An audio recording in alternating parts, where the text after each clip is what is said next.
जय श्री कृष्णा। कैसे हैं आप लोग फ्रेंड्स। वो शुभ घड़ी आ चुकी है जब देवगुरु अपना राशि परिवर्तन करके कर्क राशि से गोचर करने वाले हैं।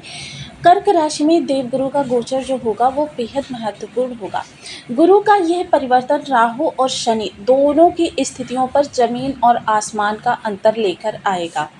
कारण क्योंकि अभी गुरुदेव जो हैं अपनी शत्रु राशि से गोचर कर रहे थे, जहां पर काफ़ी प्रतिकूल परिस्थितियां गुरु के साथ थी, और वहीं शनि का मीन राशि में होना यानी राशिपति के अनुसार कार्य करते हैं ग्रह, और वहीं शनि की राशि में राहु का होना, यह सारी चीज़ें जो आपके लिए नियमित हो रही थी, ये काफ़ी कुछ आपके प्रयासों में विफलता का कारण बन रही थी। क्योंकि एक छोटा सा मेडिसिन कितनी छोटी सी होती है, लेकिन आपके लिए प्रभाव कितने बड़े लेकर आती है।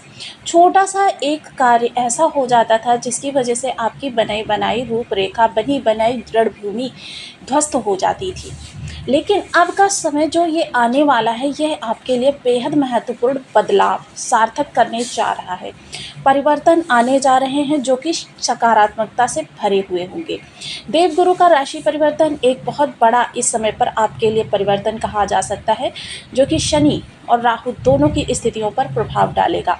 अब यहाँ पर सबसे अच्छी बात ये हो रही है कि इस समय जो आपके राहु के साथ नवम पंचम बना हुआ था, वह आपका अब खत्म हो रहा है।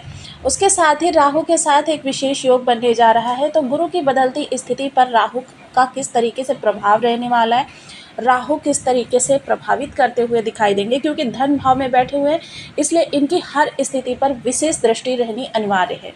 क्योंकि इनका जो भी परिवर्तन होगा आपके लिए बड़ा हानि या बड़ा लाभ निकाल कर लेकर आएगा। इसलिए दोनों ही स्थितियां, चाहे इनकी नेगेटिव हो या पॉजिटिव, उन पर नियंत्रण की बहुत आवश्यकता है। दृष्टि रखेंगे तभी उसी के अनुसार हम आगे कार्यों को कर सकेंगे। तो देखिए, राहु और गुरु, जैसे कि मैं सदैव बताती हूँ, एक सिक्के के दो पहलू हैं। अगर एक तरफ देखें तो राहु है, अगर उसके पॉजिटिव पहलू को देखें तो गुरु हैं। यानी दोनों एक दूसरे के विरोधाभासी ग्रह हैं। गुरु जहाँ देव गुरु माने जाते हैं, देवताओं के गुरु माने जाते हैं, सर्वोच्च पद इन्हें प्राप्त है, वहीं राहु दैत्य हैं, यानी जन्मजात शत्रुता। तो यह एक विशेष लक्षण निकल कर आता है आपके लिए चीज़ों को विश्लेषित करने का। समय आ गया है जब गुरु अपना कर्क राशि में प्रवेश करने जा रहे हैं। कर्क राशि में देवगुरु महाबली होते हैं, क्योंकि कर्क राशि में ये गजकेसरी राजयोग का निर्माण करते हैं, और यहाँ पर ही ये उच्च के होते हैं। अगर आपके चतुर्थ भाव में होते हैं तो उच्च के होते हैं, वहाँ पर कोई भी राशि हो इससे मतलब नहीं होती, क्योंकि चतुर्थ भाव जो होता है वह चंद्रमा का कारक स्थान होता है, वहाँ पर ये उच्च के होते हैं, या फिर ये कर्क राशि में उच्च के होते हैं। देवगुरु उच्चत्व के साथ इस समय विराजमान होने जा रहे हैं, और आपके लिए ऐसी परिस्थितियाँ निर्मित करने जा रहे हैं जो आपके लिए बहुत ही महत्वपूर्ण होने जा रही हैं। सकारात्मकता से भरे हुए गुरु, क्योंकि इस समय पर जो मिथुन राशि में देवगुरु गोचर कर रहे थे, क्योंकि शत्रु ग्रह था, तो चाहे जितना भी स्वतंत्र रूप से ये कार्य नहीं कर पा रहे थे, कितनी भी आप अच्छे हों, कितने भी आपके अंदर सद्गुण भरे हुए हों, लेकिन जब आप शत्रु के घर में होते हैं तो एक संकित मन के साथ कार्य करते रहते हैं। अब यहाँ पर क्योंकि राहु और गुरु नवम पंचम योग बनाकर बैठे हुए थे, नवम पंचम में क्या होता है, दो ग्रह शत्रु ग्रह भी होते हैं, एक दूसरे की मदद करने के लिए, एक दूसरे को लाभ देने के लिए बाध्य रहते हैं। ऐसी स्थिति में देवगुरु राहु पर शासन नहीं कर सकते थे, सिर्फ उसको सपोर्ट कर सकते थे। राहु पर किसी प्रकार का नियंत्रण नहीं कर सकते थे, अंकुश नहीं कर लगा सकते थे, सिर्फ सपोर्ट कर सकते थे। राहु भी गुरु के लिए यही स्वभाव था, लेकिन राहु के जो स्वभाव है वह गुरु को मान्य नहीं है। क्योंकि आप अगर अधर्मी व्यक्ति से कहें कि आप 2 दिन के लिए अधर्म छोड़ दीजिए, हम आपको इतने रुपए देंगे, वो अधर्म छोड़ देगा। लेकिन एक धार्मिक व्यक्ति से कह दीजिए आप धर्म छोड़ दीजिए, और हम आपको, आप उसको मतलब उतनी धन बता दीजिए जितना वो सोच भी ना सके, फिर भी वह अपने धर्म का अनुसरण नहीं छोड़ेगा। सेम यही स्थिति यहाँ पर हो रही थी, जो कि आपके लिए काफ़ी ज़्यादा विषमताओं को उत्पन्न कर रही थी। आपके जो चीज़ों में व्यवधान उत्पन्न हो रहे थे, ये सब इसी कारणवश हो रहे थे। क्योंकि राहु तो गुरु की मदद ले सकते हैं, लेकिन गुरु राहु की मदद कहीं पर भी नहीं ले पा रहे थे। फलतः सकारात्मकता आपके जीवन से ना के बराबर रह गई थी। क्योंकि गुरु उतने अच्छे प्रभाव नहीं दे पा रहे थे, वो राहु से अपनी बचाव करते। ये क्योंकि गुरु जो हैं प्रतिद्वंदी नहीं हैं, गुरु केवल रक्षात्मक कवच है, और यह कवच अपने आप की रक्षा कर रहा था, आपकी रक्षा कर रहा था, और साथ ही साथ सकारात्मकता भी आपको प्रदान कर रहा था। लेकिन जब यह बल इनका काफ़ी जगह छीड़ हो रहा था, जिसकी वजह से क्या है कि आपके लिए उतना सकारात्मक प्रभाव नहीं निकल कर आ पा रहा था। एक तो शत्रु राशि में, दूसरे क्या है कि अब जब ये मित्र राशि में आएंगे, स्वच्छंद होंगे, यहाँ राहु के साथ इनका 36 का आंकड़ा बनेगा, यानी षष्ठ और अष्टम का संबंध बनेगा।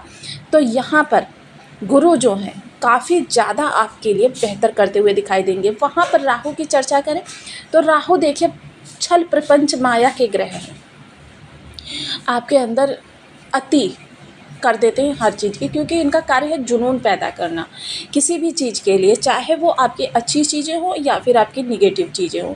जुनून की हद तक आपकी सोच को लेकर जाते हैं कि व्यक्ति का मन जो है बस उसी चीज़ में भ्रमित रहता है जो चीज़ राहु उसे दिखा दे। अब ये माया जाल फैलाते हैं राहु, इस माया जाल का आपके लिए प्रभाव किस तरीके से रहने वाला है, इस पर चर्चा करते हैं। तो बने रहिए हमारे साथ इस वीडियो में एंड तक, आपको बहुत कुछ जानने के लिए मिलेगा। वीडियो बहुत ज्ञानवर्धक होने वाला है। यदि आपके लग्न में 10 नंबर बना हुआ है तो ये राशिफल आपके लिए, यदि कुंडली में कहीं भी चंद्रमा के साथ 10 नंबर बना हुआ है तो ये राशिफल आपके लिए, कुंडली ना होने की स्थिति में आप इसे नाम राशि से भी देख सकते हैं। यदि अभी तक आपने अपने इस चैनल को सब्सक्राइब नहीं किया है तो प्लीज़ सब्सक्राइब कर लीजिए, वीडियो को लाइक कर दीजिए, चैनल को शेयर कर दीजिए। इससे होगा क्या कि हमारे आने वाले हर वीडियो की नोटिफिकेशन मिल सकेगी आपको। सबसे पहले एक प्यारा सा कमेंट करना बिल्कुल ना भूलें। कमेंट से हमें बहुत मोटिवेशन मिलता है, हौसला मिलता है, और ये पता चलता है कि आप और क्या जानना चाहते हैं। तो बेहद महत्वपूर्ण विलक्षण इस समय पर ये स्थितियाँ निर्मित हो रही हैं जो आपके लिए एक नए तरीके का नया आयाम बनाने जा रही हैं।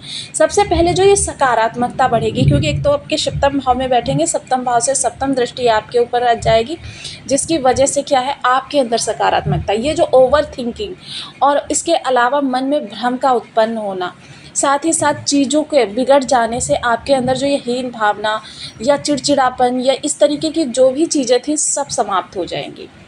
गुरु के राशि परिवर्तन के साथ ही ये सारी चीज़ें आपकी समाप्त होने वाली हैं, जिसकी वजह से जब आप रिफ्रेश माइंड के साथ सारी चीज़ों को सोचेंगे तो हर उस समस्या का समाधान आपके पास होगा जो समस्याएं अभी तक आपको बहुत बड़ी लग रही थी, बहुत दुर्गम लग रहा था रास्ता आगे का, वो दुर्गम रास्ता अब आपके लिए सुगम होने जा रहा है गुरु की कृपा से।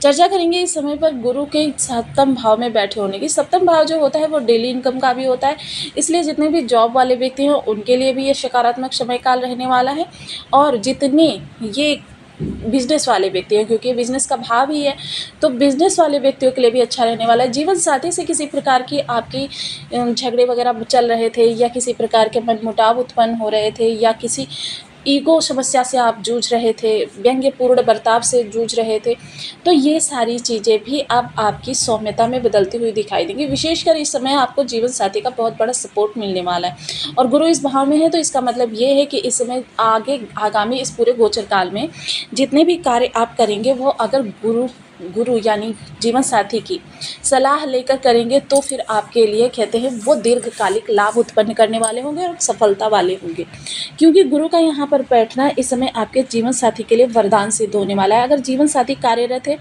तो भी उनके लिए भी अच्छे योग बनेंगे, पद प्रमोशन के योग बनेंगे, लाभ के योग बनेंगे, जिसकी वजह से क्या है आपके घर में अब प्रसन्नता और खुशियाँ बढ़ती हुई दिखाई देंगी। आप बेहद प्रसन्नचित माहौल के साथ ही समय पर आगामी जीवन में शुरुआत करने जा रहे हैं। जो ये नए जीवन की शुरुआत हो रही है ये आपके लिए आपकी आशा से बहुत ज़्यादा बड़ी होने वाली है, क्योंकि एक तो गुरु का देखिए शत्रु राशि से निकलकर मित्र राशि में गोचर, और यहाँ पर मित्र राशि में गोचर होने के साथ ही यहाँ पर उच्चत्व प्राप्त होना, उच्चत्व प्राप्त हो जाए किसी ग्रह को तो फिर समझ लीजिए आपके लिए यह वरदान है और नई दिशा की शुरुआत है, और यह शुरुआत आपके लिए काफ़ी लाभकारी सिद्ध होने वाली है। इसके लिए देखिए आपको जो आगामी वीडियो हम लेकर आएंगे, अभी यहाँ सिर्फ हम राहु से इनकी स्थिति की चर्चा कर रहे हैं, क्योंकि राहु जो बैठे हुए हैं धन भाव में, ये थोड़ा सा आपकी वाणी को अभी भी असंतुलित अनियंत्रित करते रहेंगे, क्योंकि षष्ठ अष्टम का संबंध बन रहा है। देखिए राहु से षष्ठ बैठे हुए हैं गुरु, और गुरु से सप्तम अष्टम बैठे हुए हैं राहु। जिसकी वजह से एक दूसरे के कार्यों में अब ये काट करते हुए दिखाई देंगे। और ये चीज़ तो आप जानते ही होंगे अगर मेरे रेगुलर विजिटर हैं कि राहु का सबसे बड़ा कंट्रोलर कौन है? गुरु। तो इस प्रतिद्वंदिता में क्योंकि उच्चत्व प्राप्त हो रहा है गुरु को, तो राहु यहाँ पर परास्त होते हुए दिखाई देंगे। राहु इस समय गुरुवत कार्य करते हुए दिखाई देंगे। ये काफ़ी लंबे समय बाद इस तरीके की स्थिति निर्मित हो रही है जब गुरु यहाँ पर प्रतिद्वंदिता से कार्य करते हुए दिखाई देंगे। प्रथम बार मेरे जीवन काल में तो प्रथम बार इस प्रकार की स्थितियां बन रही हैं कि गुरु प्रतिद्वंदिता में राहु के खड़े हो रहे हैं और आपके लिए भी शुभ स्थिति निर्मित करने जा रहे हैं। षष्ठ अष्टम का ये संबंध यहाँ पर वरदान सिद्ध होता हुआ आपके लिए दिखाई देगा। वाणी पे जो आपको थोड़ा सा नियंत्रण की आवश्यकता होगी, क्योंकि राहु के लिए देखिए मैं सदैव आपको बताती हूँ कि पूर्ण भरोसा कभी नहीं करना चाहिए। राहु कब कहाँ से किस प्रकार से अपना मार्ग बना लेते हैं और छद्म विद्या के कारक होते हैं। और यह छद्म विद्या जो होती है, यह चीज़ों में सामने वाले को पता ही नहीं चलता वो कब क्या कैसे कर जाता है, क्योंकि यही चीज़ें जो होती हैं ये जीवन में आपके काफ़ी ज़्यादा, क्योंकि वाणी पर अभी प्रभाव रहेगा इनका। तो वाणी, क्योंकि वाणी ही वो सशक्त माध्यम होती है जिसके द्वारा हम किसी व्यक्ति को अपना बना सकते हैं या उसे सदैव के लिए शत्रु बना सकते हैं। वाणी ही वो हमारे जीवन का महत्वपूर्ण अभिन्न अंग होती है जिसके द्वारा हम चीज़ों को अपने फेवर में कर सकते हैं या अपने से हमेशा के लिए उनकी उम्मीदों को छोड़ सकते हैं। लेकिन इस समय पर थोड़ा सा आपको ध्यान रखना है कि इस समय पैतृक संपत्ति के विवादों में भी फंसाने का पूर्ण प्रयास करेंगे, लेकिन जिसके लिए आप निश्चिंत रहें।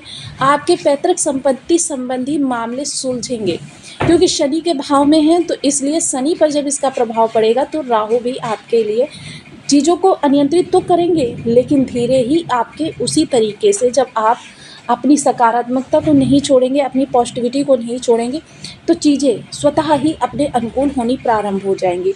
जहाँ पर इस समय आप शांति, धैर्य का अनुसरण करते हुए दिखाई देंगे, वहाँ से चीज़ें आपके लिए बहुत बेहतर होती हुई दिखाई देंगी। जीवन सबसे अच्छी बात इस समय पर यह हो रही है कि जीवन साथी का फुल सपोर्ट होगा, फुल सही